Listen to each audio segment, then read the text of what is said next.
जयंत चौधरी भले ही इंडिया दलों की दूसरी बैठक में शामिल जरूर हुए थे, लेकिन क्या गठबंधन को लेकर उनका विचार एकदम क्लियर है कि वो आगे इंडिया का ही साथ देंगे, क्योंकि 12 सीटों की मांग की गई है। खबरें इस बात को इशारा कर रही हैं कि जयंत चौधरी इस वक्त इस मुहाने पर खड़े कि किसी भी हाल में वो सत्ता में आना चाहते हैं। सत्ता में ना भी आ पाए अकेले दम से तो किसी के साथ आना चाहते हैं, चाहे वो एनडीए हो या इंडिया हो। क्योंकि देखा जाए 2022 के विधानसभा चुनाव की बात कर ले, 2019 के लोकसभा चुनाव की बात कर ले, आरएलडी हमेशा ही समर्थन करने के लिए आगे तैयार रहती है, लेकिन तब नुकसान उनको ज़्यादा होता है जब सीटों पर अपने उम्मीदवार उतारते हैं और उम्मीदों के हिसाब से सीट नहीं जीत पाते।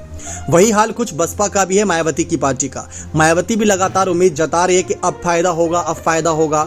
मुख्यमंत्री एक बार बनी पूर्ण बहुमत के साथ, और उससे पहले भी मुख्यमंत्री रही मायावती, 4 बार की मुख्यमंत्री हैं, लेकिन प्रधानमंत्री बनने का अब सपना देख रही हैं। लेकिन सपना पूरा कैसे हो? 2014 में 0 सीट और 2019 में 10 सीट। क्या इन सीटों से क्या प्रधानमंत्री बना जा सकता है? अगर किसी सत्ता में बैठे दल के साथ बार्गेनिंग भी करनी है तो वहां पर आपको दिखाने के लिए सीटें भी चाहिए होती हैं। तो उसी बात को ध्यान में रखकर जयंत चौधरी 12 सीटों की मांग किए हैं, ताकि उत्तर प्रदेश में अपनी नींव मजबूत की जा सके।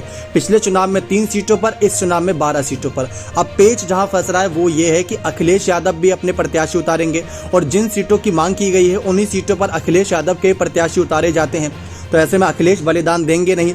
और कांग्रेस की बात कर लें तो पिछले चुनाव में तो कांग्रेस के खिलाफ ही सपा, बसपा और आरएलडी चुनाव लड़ी थी। तो ऐसे में तो कांग्रेस भी इस बार साथ है, उनको भी सीट बंटवारे में सीट देनी होगी, तो वहां पर भी पेच फंसेगा। जेडीयू भी अपने प्रत्याशी उतारने की सोच रही उत्तर प्रदेश में, वहां पर भी पेच फंसेगा। तो ऐसे में जयंत चौधरी करेंगे तो करेंगे क्या? जैसा कि हमने आपको बताया कि जयंत चौधरी किसी भी हाल में इस बार सत्ता में आना चाहते हैं।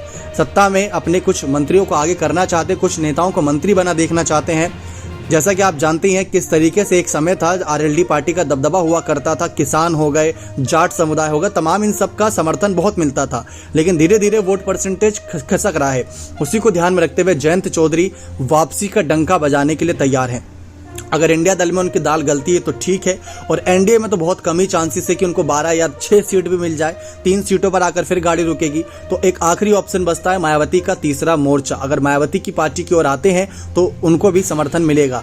मायावती ने भी साफ कह रखा है कि जो एनडीए और इंडिया दल में नहीं है, हमारे साथ आना चाहता है, वो आ सकता है। और ऐसे में अगर जयंत चौधरी का साथ मिलेगा तो कुछ सीटों का बलिदान तो बसपा दे ही सकती है, इतना भी नहीं, लेकिन हाँ कुछ सीटों का। तो वहां पर एक पेच फंस सकता है। लेकिन अब देखते हैं किस तरीके से जयंत चौधरी का अगला कदम क्या रहता है गठबंधन को लेकर। किसके साथ वो जाना पसंद करेंगे?